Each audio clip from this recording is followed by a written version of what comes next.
Orso Balosso.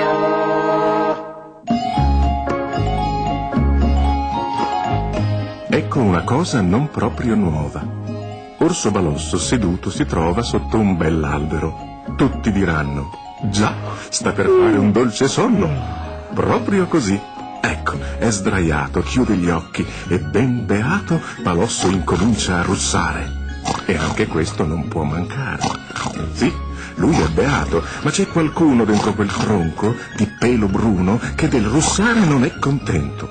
Guarda che grande sconvolgimento. È uno scoiattolo di nome Cody che nella tana in tutti i modi da quel russante traballamento le sue nocciole sta difendendo. Tenta e ritenta con zampe e muso, tenta e ritenta con coda e naso, ma contro quel tremendo russare no, non c'è proprio niente da fare. Il mucchio crolla, cade di sotto e le nocciole cascano di botto sopra la testa dell'addormentato. Toc, troc, troc, l'hanno svegliato.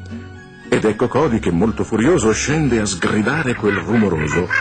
C'hai ragione, scusa, mi spiace.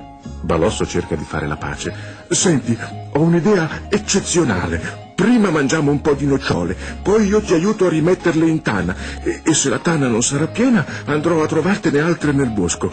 C'è un posticino, sai, che conosco. Cody è d'accordo. Cric, croc, croc, cric.